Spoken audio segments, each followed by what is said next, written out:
Hello guys, Cybergeek here, and welcome to another video. And I know it says discontinued in my last script video, but you know, I was kind of bored, so I decided I'm gonna make another one, and I have my alt here today. And anyway, so we're gonna be making another video like 6 months from the original one. So yeah. Anyway, I'm back, I guess. If you actually see this video, then that's pretty cool. The script had an update since then. We're now at 2.5.1. When I made the video, it was 2.4.1. So make sure you do update script because it has been updated. Again, here's the link if you need it. It'll probably be in the description unless I somehow forget. Anyway, I guess we can go ahead and get started in listeners. Now, a listener, for people that don't know, is something that tries to listen for an event occurring. So when I break this block, there's an event that listens for that. It's called onBreak. At least in script, it's called onBreak. In Java, it's different. We're not learning Java, so that doesn't matter. But when you break and place one, that's an event. When you click in your inventory, even if it's just air, that's an event. This is an event also. I click stuff. I mean, not an event, a listener. Actually, it might still be an event. I have no clue. I just want to teach you what I already know. Hey, 1am Cyberterror. In the video I call it a listener, but I'm pretty sure in script it's actually called an event. So anytime I call it a listener, assume I'm calling it an event. I'm pretty sure I correct this at the end of the video, so I was a bit late on that. But anyway, it's called an event, not listener. So yeah, anyway, we're going to be learning some of these listeners today, like that listens for certain things like that. They're pretty simple, and they follow a semi format. There's not really a format. We're just gonna show it to you. Anyway, first things first, we still have our tutorial script from last time. I just deleted it completely because I actually didn't really need it. But anyway, when you create a script file, it should be blank like this. So yeah, we're gonna go ahead and get started with listeners. Now, usually they start with like on, and then like a listener like that. It'll be like on, well, here's some examples. How about that? On join, on quit, on disconnect, on connect. By the way, connect and join are a bit different. I'll tell you why later. On inventory click, which is when you click on your inventory. On drop, on place, on break, on, I think there's on jump, on flight toggle. So yeah, you can see there's a lot of them. There's so many. So yeah, and some are multiple words, like on inventory click or on inventory close. I think there's on inventory open now. I have no clue. But yeah, so they follow that basic format with how you're going to format the beginning part of them. So we're going to do on join, for example. So on join. So here we got a join event. So when a player joins the server, what do we want to do after they join? Well, let's say we want to send them a message. Let's press tab, which last time I was using spaces. I hate that now. Like over the course of the last 5-6 months, I have despised spaces. I just press tab now. Anyway, we're gonna press tab once, which will give us 4 spaces essentially, and we're gonna do it. Probably send them a message. How about that? So we're going to send, because remember this is how you send a message, and then put in quotes. And we're gonna do. This is color codes. Welcome to my server. And we're going to send that to player.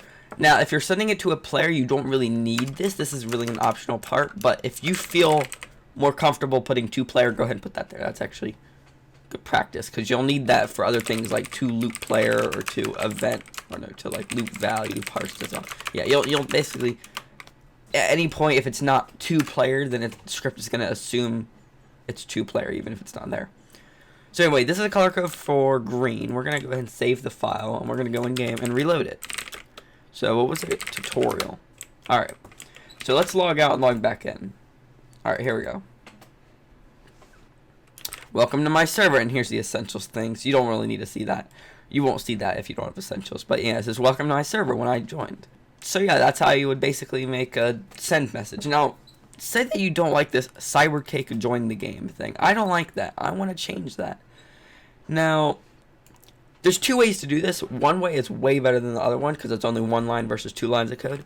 So, I guess, event, I don't know, just the line of code you would use for that is set the join message to, and this will set the join message. So we're gonna do, and I'm gonna do one that I do quite a lot, which would be this player join. Now, see how these is in parentheses, or not parentheses? See how this is in percent signs? That would be like a placeholder, so like a 2% player. When you did send blah blah blah to player, if player is inside of quotes, essentially, you need to put percent signs around it, because it's in like a string. That's the correct terminology. It's in a string, and therefore you need to tell the string, oh, this is actually a placeholder. This isn't me just typing the word player. I promise. So just think of it that way. That's how that would work. So now if I save and reload, and now if I log out and log back in, you'll see Cybercake join. Now the other join message to Cybercake join the game is gone. Now on his screen, on my alts, you can see Cybercake left, join left, and then you can finally see the join. And now, yeah, that's one way. But the way that you could do it, which I don't really like, is this. First of all, if you just did this, this would get rid of the join message entirely. Like if I just reload and I log in, notice there is literally no join message. It's completely gone. So that's a way to get rid of it if you do not like the join message. Another thing is you could do that and then broadcast to everyone the same message, which if you get further into coding in Skript,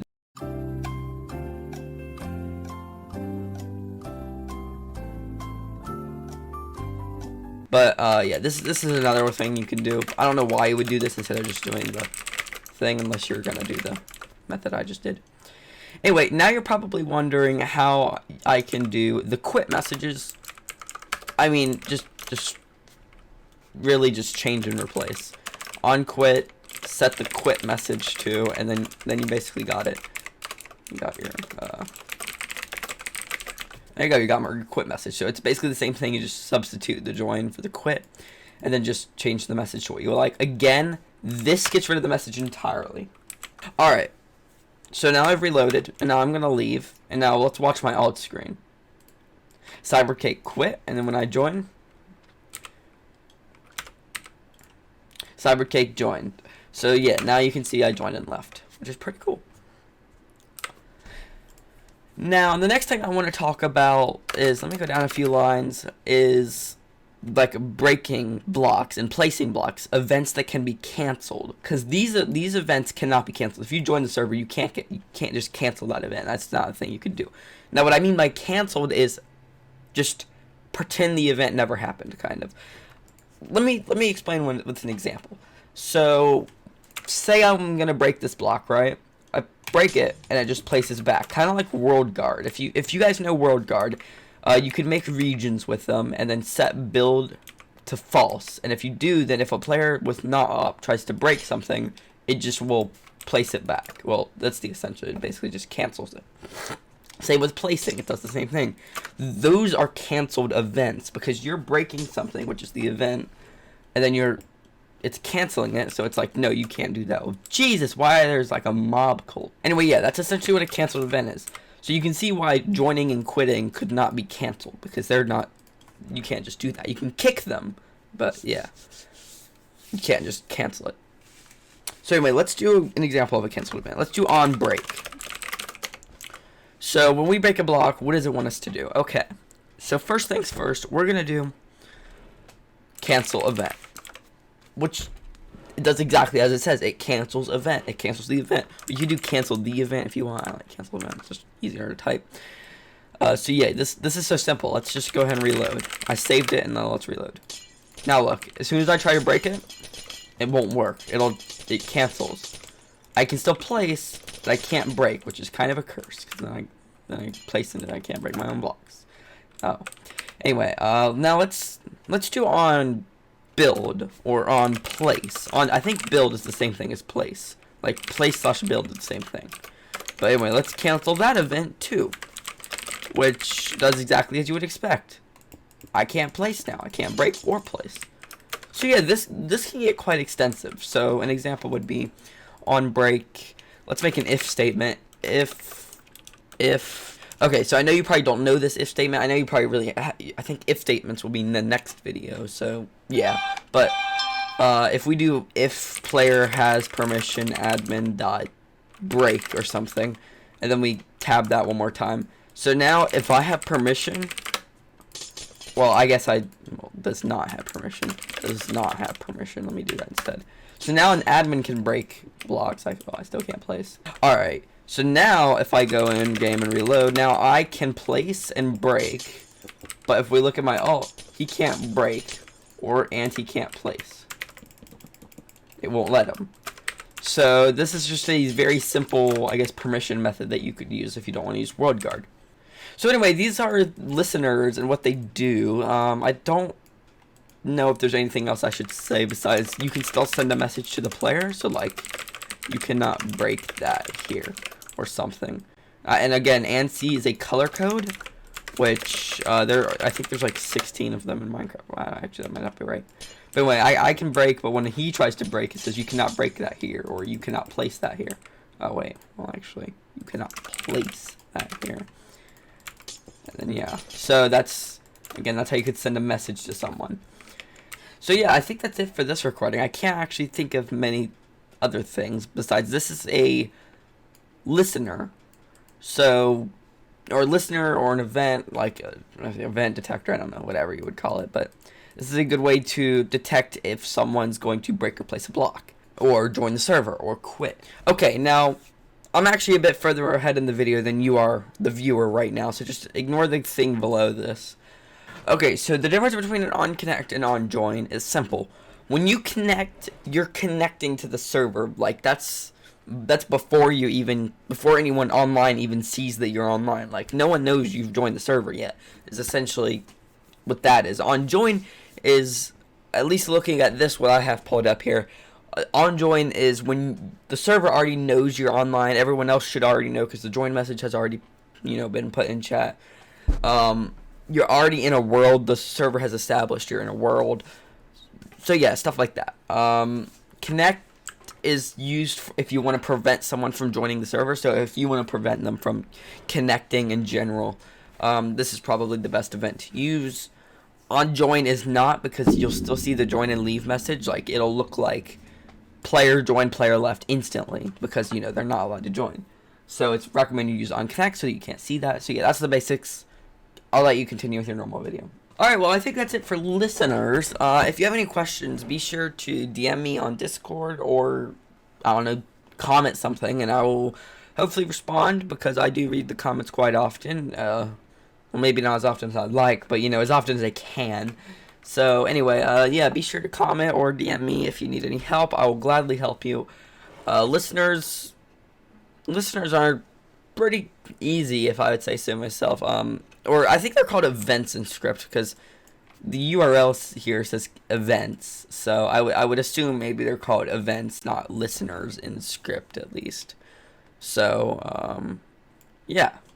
So yeah, be sure to like the video if you found it helpful, comment if you have any questions, and subscribe if you're new, because that would be very helpful, and that would actually help me. So, yeah, I hope you guys did enjoy. Keep it up. I'll link some documents or some Skript Docs in the description if you want to like go over those and look at them. Like, example, this is one. I don't really use this one as much. I use more of this one. But yeah, so you can see the events here. We have a lot of events. We have a lot of conditions. So this would be if statements. This one I'll probably go over next video. Effects. Yeah, here's cancel event, but like, yeah, effects are, yeah, just effects. Like the set join a message, I think, is an effect. I think expressions, something else. Types, text. So here's the color codes if you do need help. Here are all the color codes that you could use. Anyway, please do subscribe and like, and goodbye.